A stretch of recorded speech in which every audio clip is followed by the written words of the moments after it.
Okay, so we're going live on mobile and going live on desktop as well here.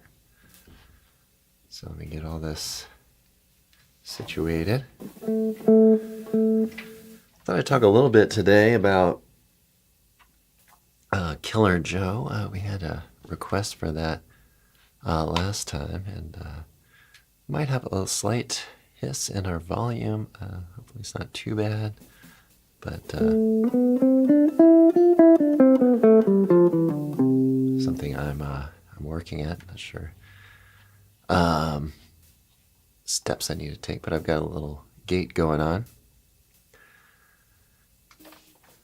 So I mentioned too, as folks are coming in, that the channel has reached 10,000 subscribers. So we just passed that that mark. So that's a pretty cool thing. So that's really kind of a cool thing for the channel, and I appreciate everybody who has followed and subscribed. And so if you haven't already, we'll do that. So I thought I'd talk a little bit about warming up and all that kind of thing.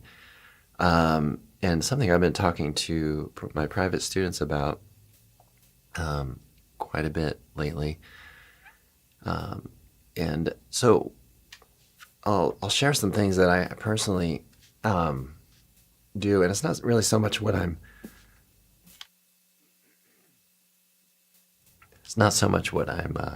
playing, but how I'm approaching things. So I'll approach things very slow when I first start, and I'll just, maybe even just play a single note.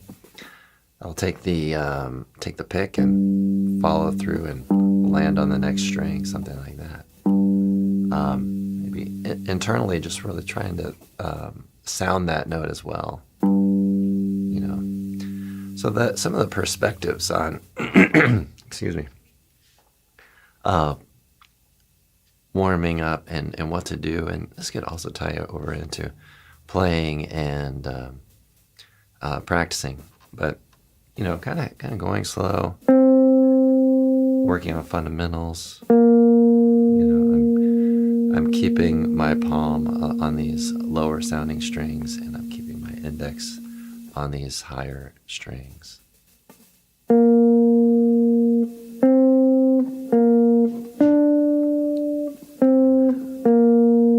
So string control. So the middle two strings are kind of where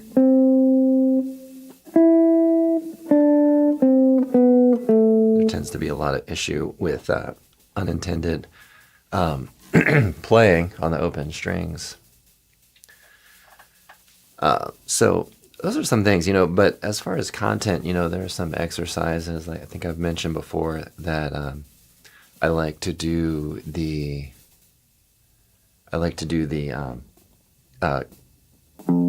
chromatic scale, and I like to do it in a few different ways. There's all 4 fingers.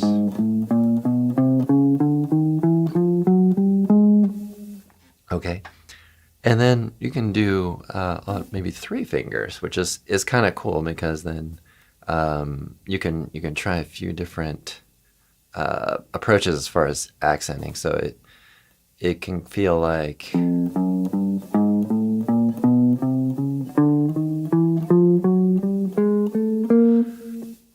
doing 3 you get this kind of cool rhythm. So like 1 and 2 and 3 and right. So da da da da da da da da da da da da da. And then you can practice different things, like sort of making it sound more even, as if you were doing it with 4 fingers. So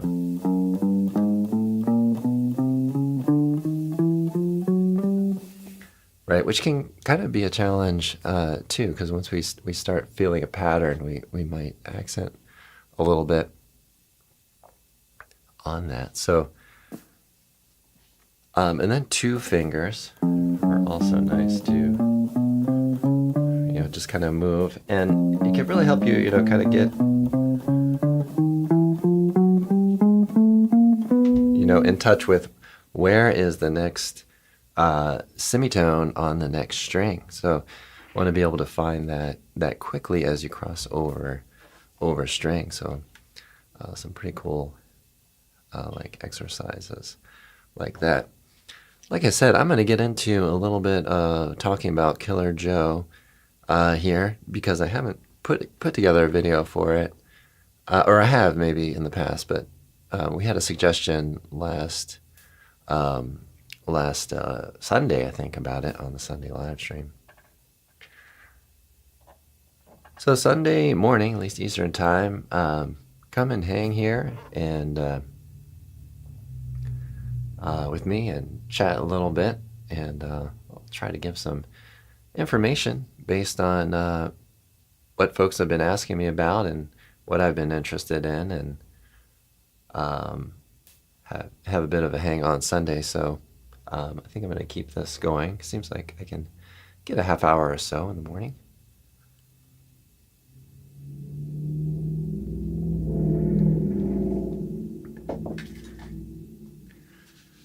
Played a really nice gig last night with the Blue Moon Big Band,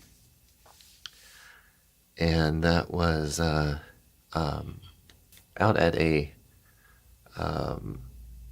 former vineyard, which still produces grapes, but they don't actually sell wine. But they have the vineyard all set up. It's really really nice pond and everything, and it was really a beautiful experience, and pretty nice because some of these private events can't necessarily bring family members, but on this particular one, we were allowed to kind of do that, so that was pretty cool for them too, to just kind of experience something that we ordinarily wouldn't. Okay, well, let's talk a little bit about this tune, Killer Joe. Some pretty kind of nice features that you can do with it, and I don't even remember what exactly I went into on the video that I did in the past, but check the channel there.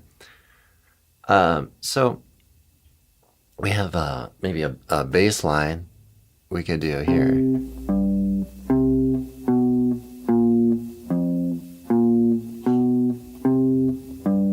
Right? And then maybe repeat that. So if you're playing a gig or just kind of hanging out with friends and playing, you can create a little bit of an intro, by doing this, and then maybe let the bass player kind of take over and then free you up. But we can also play some chords, do some finger style here. So if we have a C and then C13, oftentimes we play C13 over here, but notice that if I had a 7th string, this would work. But we're trying to get this bass line going.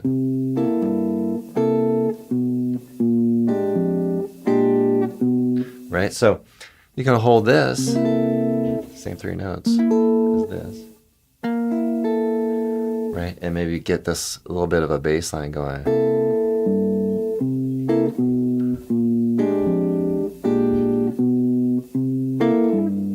Right? So that's kind of maybe a cool little feature of it to play.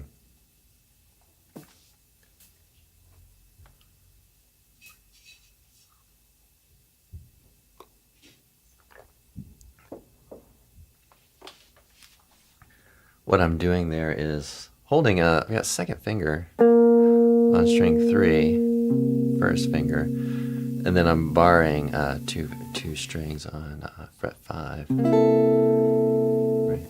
So then I'm just holding that, okay, and then moving down, and then I'm plucking basically the same chord on 1st fret.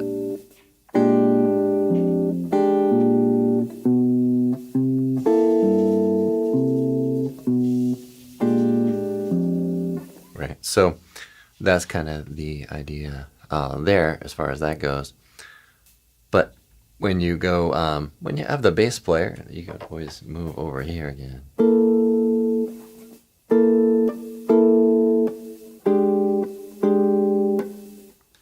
Right. The melody at the beginning is fairly simple. Let me see if I can change up my view here.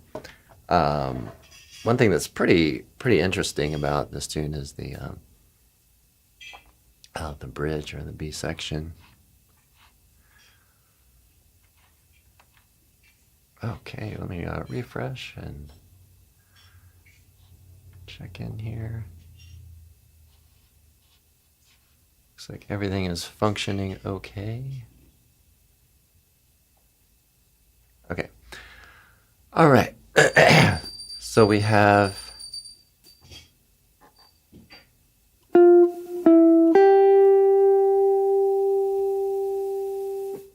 okay.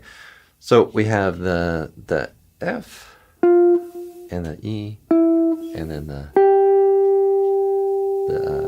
G, which is the 13. So you may put a chord on that next one. But if you play a chord at the beginning, maybe you could do something along those lines and get a little chord melody thing going. All right, and then we have and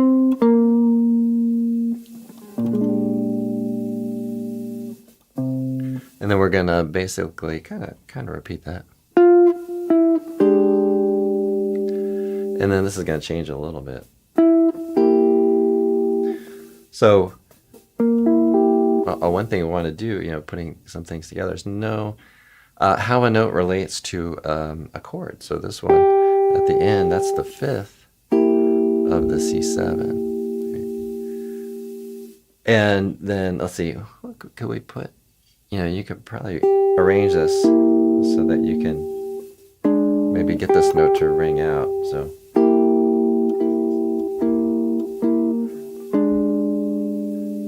If you wanted to do that sort of thing.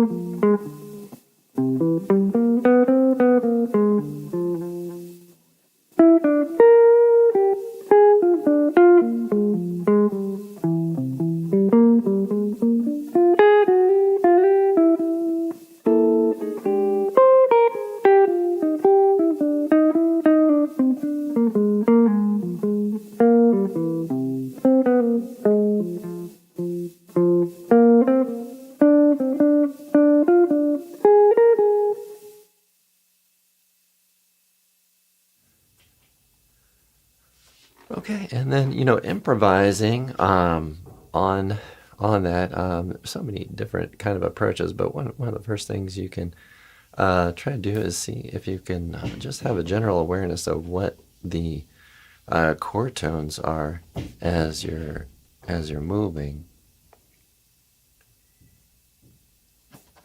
Right, so maybe the third of the chord. Third of the chord.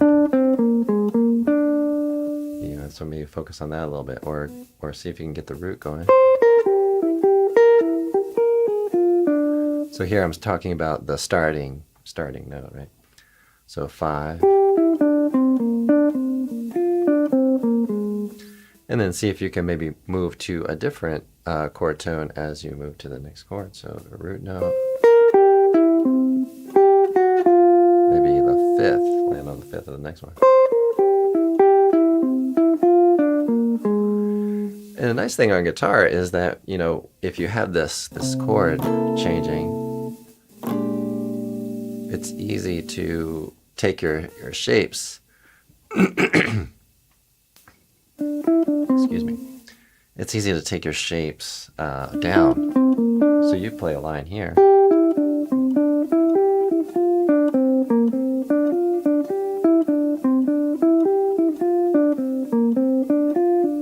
just playing the same thing down. And people like to hear sequence, and people, I guess I shouldn't speak for people, but I would say audiences in general, they like to hear something. Oh, I kind of heard that, but now it's slower, and even kind of non-musicians. So do a little something like that.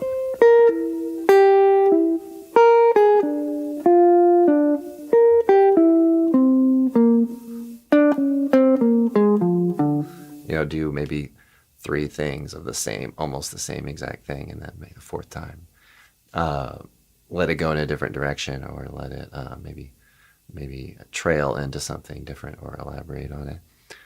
So those are some kind of cool, I think, approaches. All right, so let's see what we got here. Let's dive into this bridge here in a moment. All right, the bridge gets pretty kind of involved.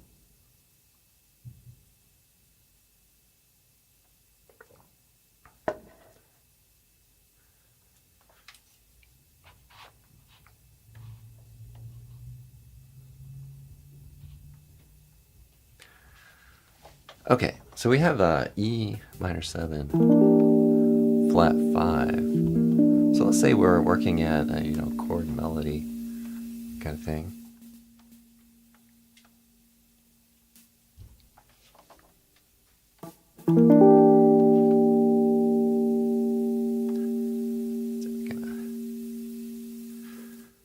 All right, so we've got that E minor 7 flat 5, and we have this G in the melody.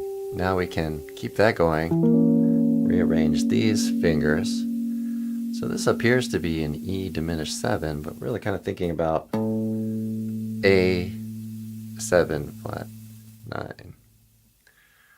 Okay, and then we can go to A7.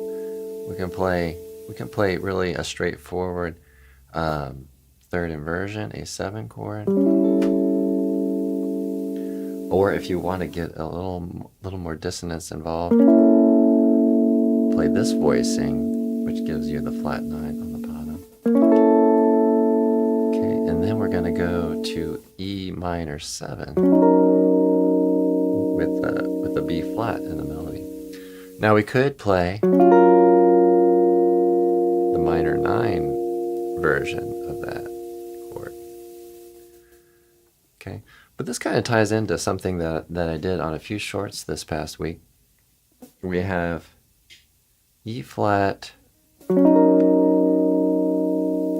minor,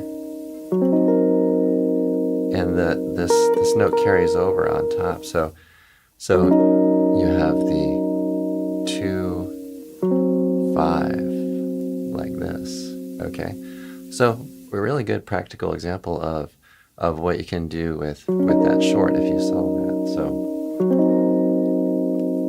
So you can play that. So there we're back to the plain old E flat minor 7 first inversion, and then you're letting this note ring on top and changing the notes below to A flat 9. Next melody note is C. We have an A flat 13 flat 9, but what I'd really recommend is start with the simplest possible thing you can do, and then see if you can build it out from there. Okay, so you might want a flat 9 on that. Okay, you may want to try a 13 on that. So, kind of build out from something simple, right? Pretty cool sounding voicing, so that would be A flat 13, flat 9. All right.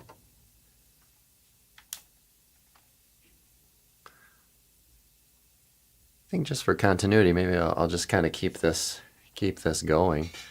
So we have a C sharp. Okay, and have an A7. So if you want to, elaborate on this chord, A7,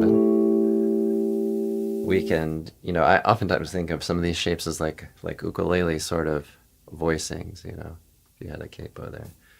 So here we can kind of elaborate on that. Play this chord. So this gives us a 9 and a 13. Kind of a tough fingering to land, but worth kind of checking out. All right, and let's say we have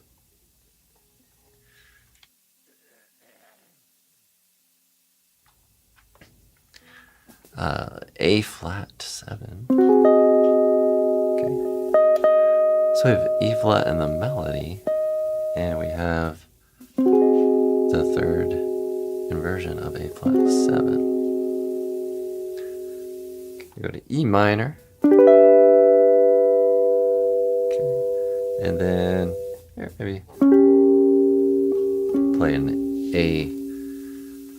A7 with a flat 9. Keep that melody sort of going on top. All right, everybody. Well, I'll be here for another maybe 10 minutes. So let me know if you have any questions or comments. And yeah, we're talking a little bit today about Killer Joe. Some approaches, some thoughts on that. I think if you search my channel, you probably will find a video on it, maybe melody video.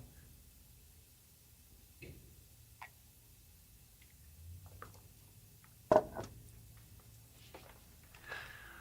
think Benny Golson is a really great composer to study. Really look at all of his tunes. So I think there's a lot to be gained there. So I highly recommend this tune and others. Well, let's check out the melody. See what kind of, if we string the melody together. Let's look at the intervals and see if we can maybe piece together some concepts on it. So we have a G. Okay, we have A. Okay, let's go to the next string with B flat. We have C. We have C sharp, E flat, and E. So let's take all of the context of the harmony away for a moment and just think about if we had to name a scale on that, what would that be? Let's do it on one string. So we have this. Okay. So notice our intervals: whole, half, whole, half, whole, half. Right? If we considered maybe there's a pattern to it, we could say half, whole. But there's no F in there. So you might think about the octatonic type scale, possibly. But in the context of the tune, things are changing, right? So it would be hard to say like, okay, it is this one scale, right? And that's one thing that that I'd like to kind of maybe emphasize as I make these videos for the YouTube channel and all is the sort of dynamic, changing nature of harmony, especially with jazz tunes or jazz standards or tunes written in the genre of jazz. Is that things are kind of changing, so get accustomed to maybe playing a few notes.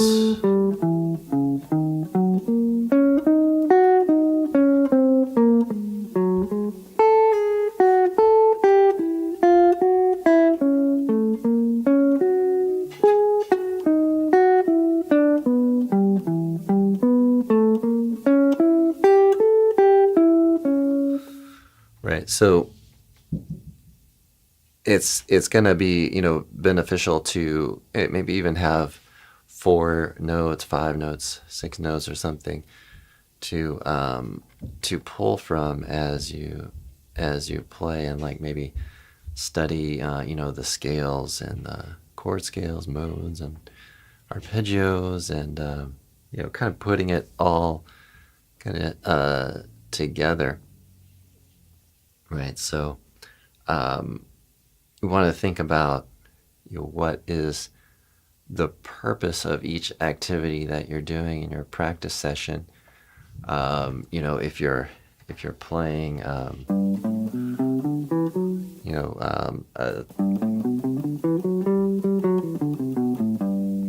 scale, what is it that you're trying to achieve on there? Are you trying to imprint patterns?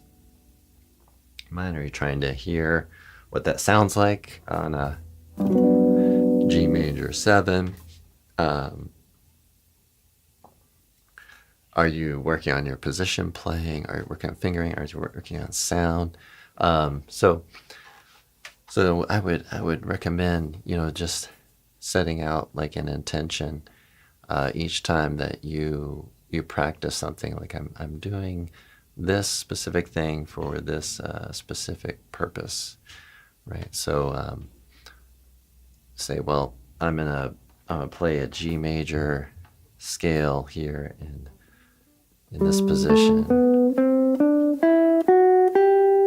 and then I'm gonna try to get my fingers situated so I make a nice solid sound, right? Something like that, and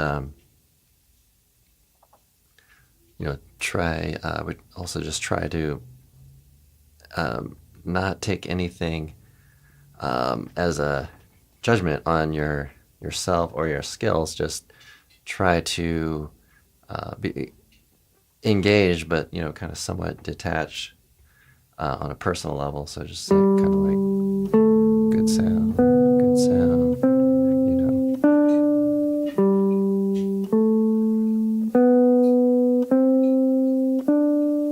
right? Or let's say you do something like that. So then you say, okay, without any judgment, just kind of go back and say, well, how do I fix that? Okay, it's buzzing. Either I'm not pressing hard enough, or my finger placement's not great, right? So okay, and then see if you can do that 10 times reliably with a good kind of consistent tone and all that. All right, well, it was a pretty quiet day today on the chats and everything, so hopefully folks will re-watch, but I do hope you enjoyed this, those folks who checked it out. And the mobile live stream, doing the desktop live stream here. I should be back sometime next, or in the week, either Wednesday or Thursday. Keep an eye out. Wednesday or Thursday. Maybe I'll noodle a little bit here for a minute.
Okay, everyone. Thanks so much for watching. Thanks for checking this out. And I will see you all in the next one. Have a great practice session.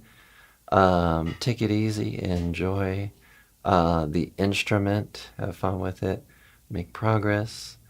And let me know if you have any questions or comments that I can kind of give my take on.